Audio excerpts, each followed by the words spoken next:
Welcome back to the deep dive.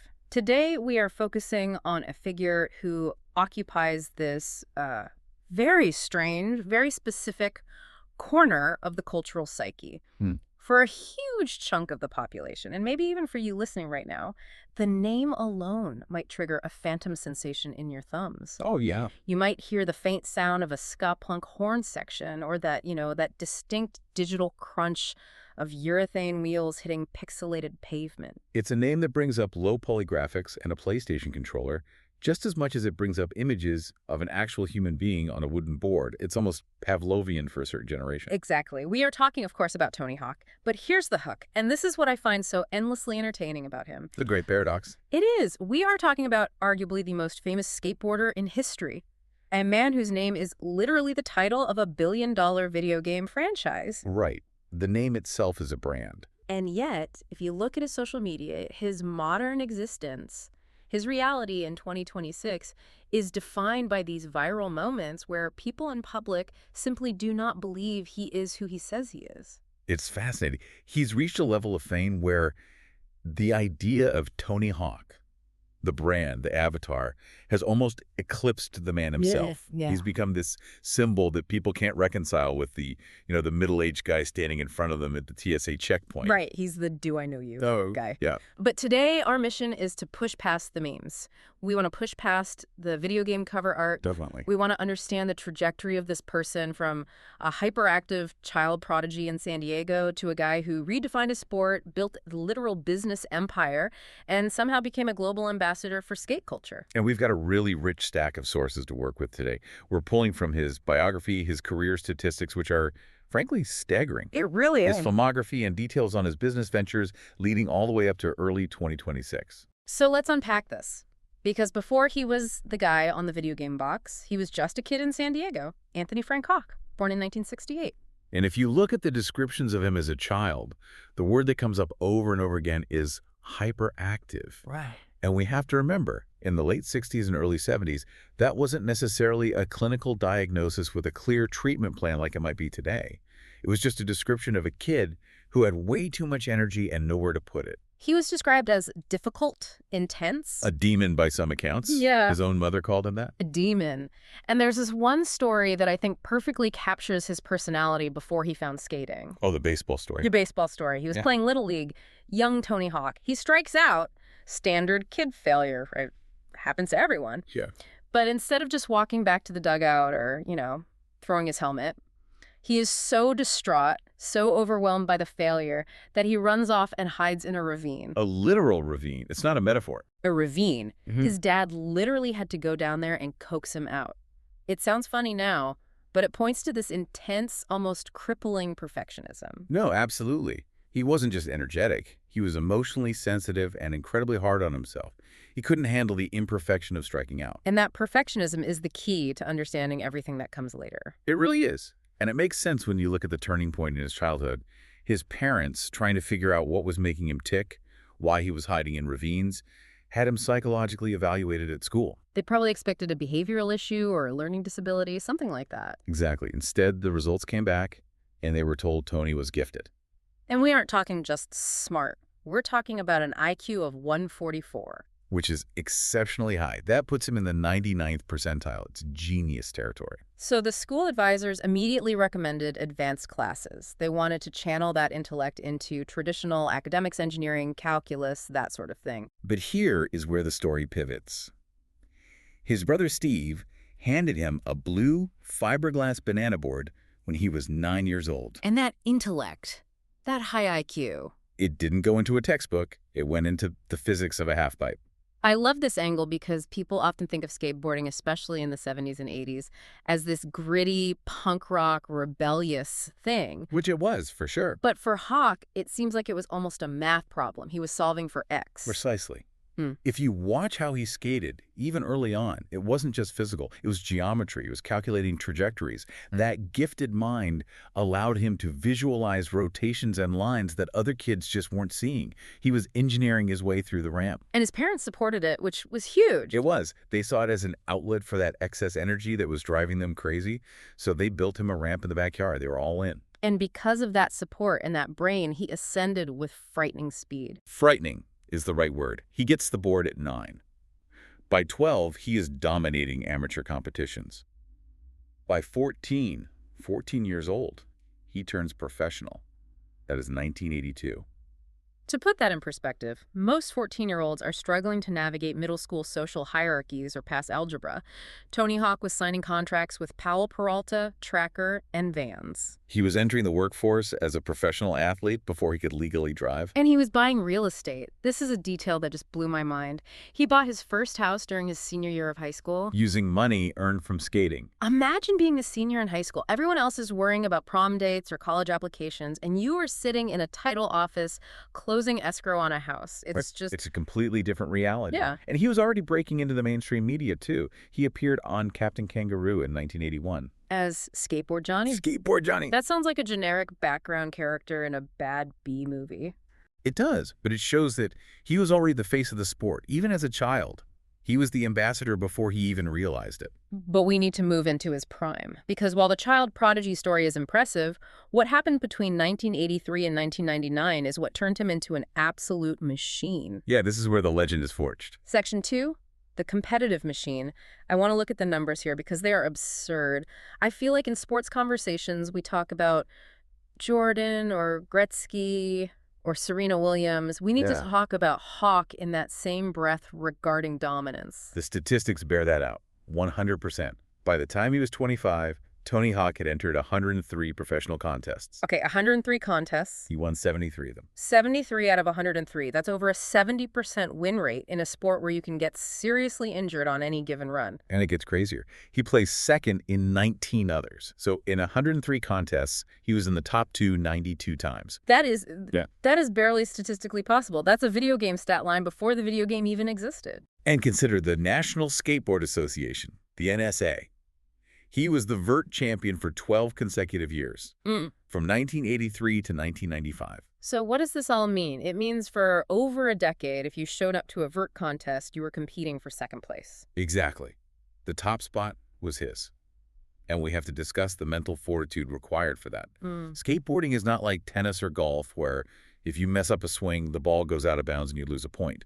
In vert skating, if you mess up, you are falling 10, 12 feet out of there onto wood or concrete. Yeah, the consequences are a little bit higher. A little bit. Yeah. So to maintain that consistency while performing high-risk maneuvers is extraordinary. It goes back to that focus, that gifted ability to calculate risk and execution perfectly, time after time. And he wasn't just winning with the same old tricks, he was inventing them. The outline mentions he invented over 100 tricks. Yes. The varial, the rodeo flip, the stale fish, the ollie 540. I mean, these are now foundational tricks in the sport. But there's a controversy here that I find really interesting because it highlights how he changed the culture. He pioneered something called late grab airs. Oh yeah, the purists hated it. Unpack that for us. What is a late grab air, and why would anyone be mad about it? So traditionally in the 70s surf style era, you grab the board early in the jump to keep it attached to your feet. It looks smooth, like you're surfing a wave. Right, it's about the flow. It's all about flow. Hawk would launch into the air, perform a rotation or a move, and then grab the board at the last possible second before landing. At the time, the old guard pros called it cheating. They called it cheating. They did. They said the board should be glued to your feet the whole time. They thought it looked jerky or robotic, but Hawk wasn't trying to look like a surfer. He was trying to execute technical maneuvers. It sounds infinitely harder to grab it late. It is harder. You have less time to stabilize. But it broke the established aesthetic. It evolved the sport from a surf style, where you flow with the board, to a technical aerial precision sport. He was changing the fundamental grammar of skateboarding. He was. And people resisted it initially. But obviously, he won that argument. Now, those tricks are fundamental. But we can't talk about his competitive career without talking about the Holy Grail, the 900. The 900. June 27, 1999. The X Games in San Francisco. This is the moment that splits the timeline of skateboarding history. Before the 900 and after the 900. This moment is etched in history. 2.5 midair revolutions. He had been chasing this trick for a decade. And on that night, it wasn't like he just dropped in and nailed it on the first try. No, and that's what made for such compelling television. Yeah. He failed. over and over. He kept slamming. The buzzer had technically sounded. The competition was effectively over. And the other skaters, and this is so unique to skate culture, they started banging their boards on the ramp. Yeah, it wasn't rivalry. It was community. They weren't cheering for him to lose so they could win. They were cheering for him to break the barrier for all of them. The organizers just let the cameras roll. It was his 12th attempt. 12th attempt. He launches, spins 2.5 times, spots the landing, compresses, and rides away. The place just explodes. He famously said, "This is the best day of my life." Yeah. You could see the raw emotion, the release of a decade of trying. And then, mic drop. He retires from professional competition that same year. It's the perfect storybook ending. You conquer the impossible, you achieve the thing that physically shouldn't be possible, and you bow out on top. Although, and here's where it gets really interesting, he didn't stop doing the trick. He actually landed it again much later in life. Right. In 2016, he was 48 years old. 48. He decided to do it one last time. And there's a beautiful symmetry to it because his son, Spencer, was there to witness it. He claimed that would be his last one, and given the physicality required, the G-forces on the landing alone, it's amazing he could do it at 48. It really is. But 1999 wasn't just the year of the 900. It was the year everything changed for Tony Hawk, and honestly for the culture of skateboarding globally. Absolutely. Because that is the year Tony Hawk's Pro Skater debuted. And we cannot overstate the impact of this game. Before 1999, skateboarding was popular, sure, it had its moments, but it was still somewhat niche, somewhat countercultural. Yeah, it was for the skaters. Tony Hawk's Pro Skater brought skateboarding into the living rooms of millions of kids who had never even touched a board. It demystified the sport. I was one of those kids. I remember learning the names of tricks, kickflip, heel flip, dark slide, purely from the game. I knew the physics of skating before I ever stood on grip tape. And you're not alone. It created a generation of virtual skaters. But the financial context behind the launch is wild. It is. There's a bit of a conflict in the narrative here. There is. It highlights the volatility of the industry. There's a claim by Bobby Kotick, the former CEO of Activision, that when they offered Hawk the deal, $300,000 for his likeness, Hawk was living in his car. Wait, living in his car? But we just said he bought a house in high school. That doesn't add up. Exactly. There's a conflict there. Hawk has disputed the living in a car narrative to some extent, but it is true that the skate industry took a massive nosedive in the early 90s. Oh, right. The boom and bust cycle. It went from boom to bust. Contracts dried up. Competitions paid less. Right. So even if he wasn't literally homeless, he might have been house poor or financially strapped compared to his teen years. It shows that before the game, being a pro skater wasn't a guaranteed path to lifelong wealth. And then the game drops, and suddenly financial issues are a thing of the past. The series spawned 18 titles. 18 titles, and it kept evolving. We had the remake in 2020, Pro Skater 1+2, which was a massive hit on nostalgia. Huge. And then, according to our sources, Pro Skater 3+4 was released in 2025. It's a franchise that has spanned a quarter century. Which is just incredible longevity. And it wasn't just about him being the star. The game evolved to make you the star. Well, that was a smart pivot. Right. In the later games, like Underground, Tony Hawk transitioned from the main character to almost a mentor figure or an NPC, a non-player character. Right. You'd meet him in the game, maybe in Moscow or New Jersey, and he'd unlock a level for you or teach you a special move. Or, my personal favorite, when he showed up in backyard skateboarding as a kid version of himself. Or the fact that he's in the game Underground as a sort of skate god who grants you entry to the Tampa Am contest. He became part of the furniture of the gaming world. He did. And culturally, this game changed the economy of skateboarding.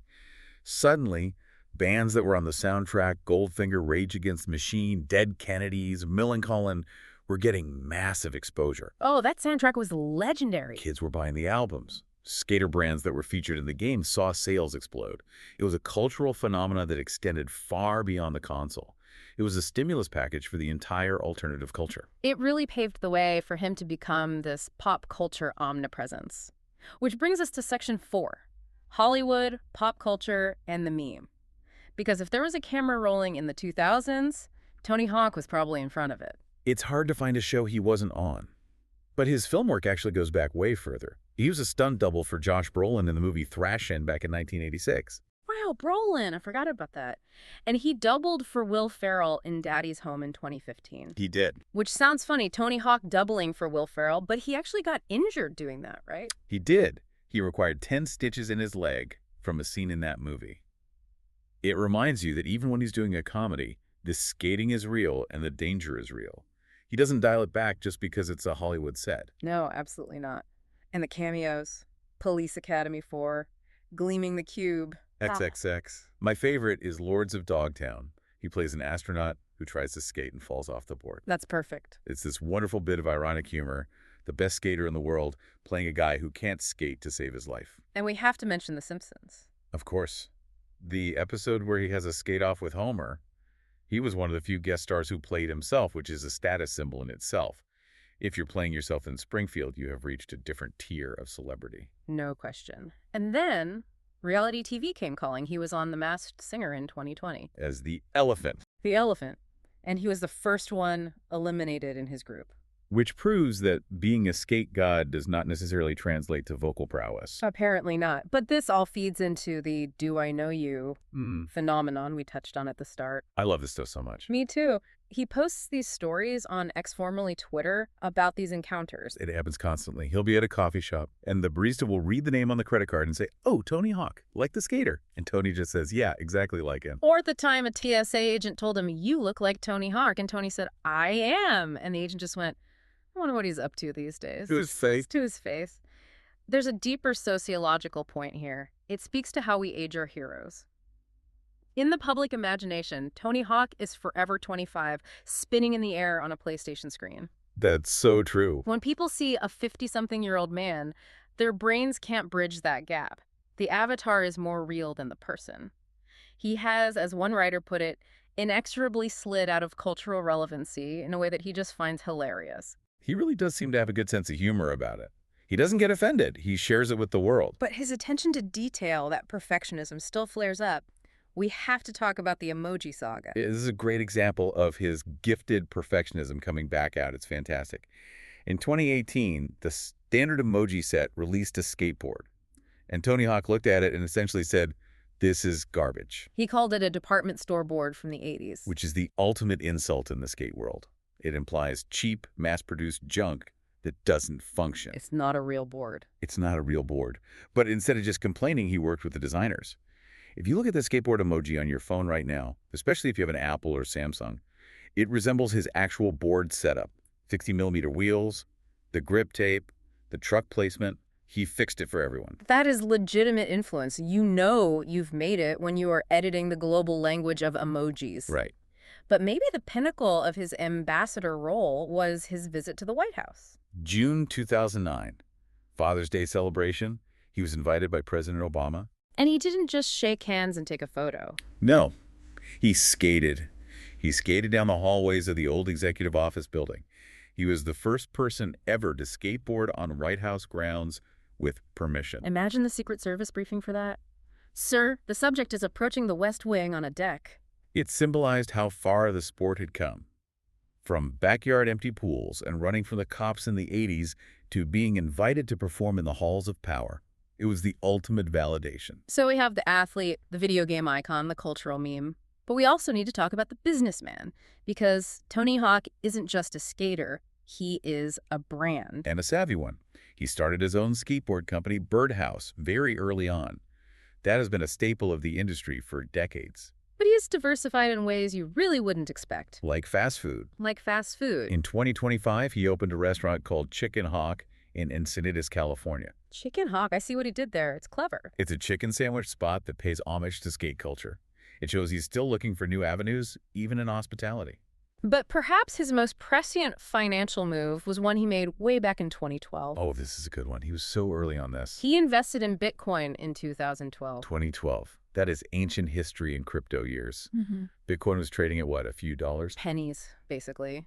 He called it a fun project at the time. He was interested in the tech, connected to a charity aspect of the old Silk Road. Not the illegal marketplace. He's very clear about that. Right, an early charity initiative. And fast forward a decade, and that fun project became a major financial asset.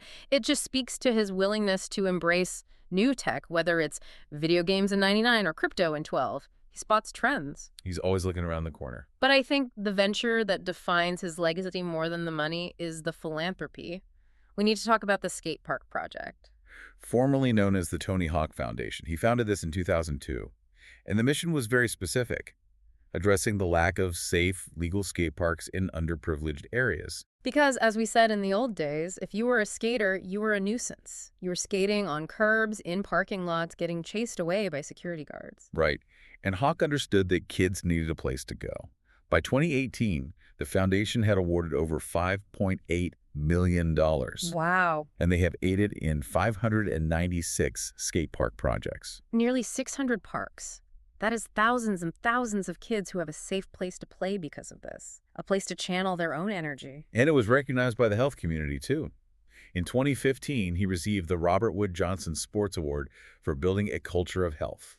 He legitimized the idea that a skate park is just as valuable to a community as a baseball diamond or a basketball court. It democratized the sport. You don't need a team, you don't need a coach, you just need a board and some concrete. That's it. He's also dabbled in music, right? I saw something about him singing. He did. He released a cover of In the City in 2022.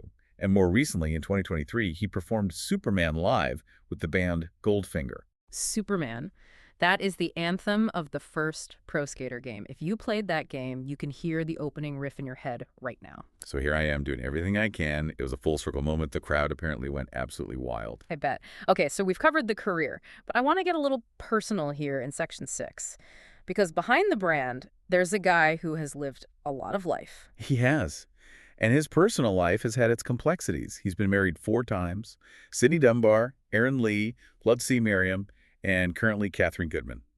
And there is this incredible connection to another 90s icon in his family tree now. Yes, the Cobain connection. This is wild. His son, Riley Hawk, who is a pro skater in his own right, is married to Frances Bean Cobain. Kurt Cobain's daughter. Correct. And they even have a son together. So Tony Hawk is the grandfather to Kurt Cobain's grandson. That is like the ultimate 90s alternative royalty merger. If you wrote that in a movie script, people would say it's too on the nose. Completely. It's a mind-blowing piece of trivia. And he has another son, Spencer, who goes by the name Goopy, right? He's an electronic music producer. He is. So creativity clearly runs in the family. But I think the most poignant part of his personal life, and what draws me to him as a figure, is his relationship with his own mortality and his body.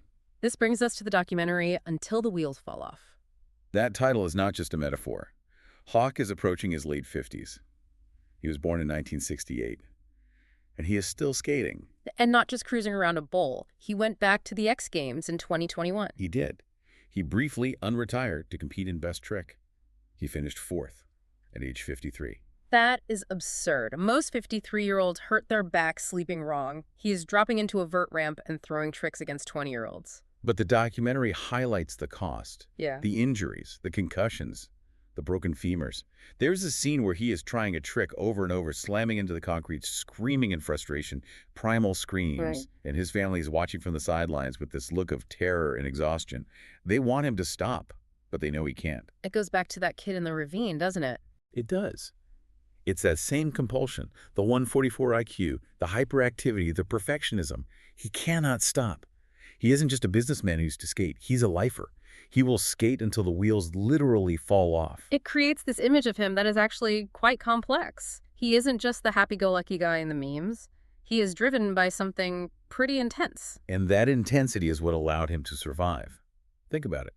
He survived the death of the sport in the early 90s. He survived the pressure of sudden mega fame in the late 90s. He survived the physical toll. He reinvented himself as a digital icon, a businessman, and a philanthropist. So as we wrap this up, let's synthesize this. We started with the "Do I know you" meme, but the journey is so much more than that. It's the journey of the gifted child. Remember that IQ of 144? I truly believe that intelligence is the through line. He treated his career like a geometry problem. Then he treated the industry like a business puzzle, and he solved both. He's the 14-year-old prodigy and the 57-year-old elder statesman, all at once. And he managed to do it without becoming a tragic figure. A lot of child stars, a lot of athletes who reach that peak early, they crash and burn. Hawk just kept reinventing. So here's the final thought I want to leave everyone with. Tony Hawk once said that landing the 900 was the best day of his life. It was his Mount Everest. But when you look at the 600 skate parks built by his foundation, when you look at the millions of kids who picked up a board because of his game, You have to ask, is his legacy the 900 revolutions he did in the air that one night? Or is it the hundreds of concrete parks where the next Tony Hawk is currently falling down, getting back up, and trying again? That is the question. And honestly, I think the answer is in the concrete. I think so too. Yeah. His impact is far greater than one trick. Well, that is it for this deep dive. If you want a good laugh, I highly recommend you go scroll through his timeline and look for the TSA stories. It is absolutely worth your time. Absolutely. Thanks for listening. We will catch you on the next one.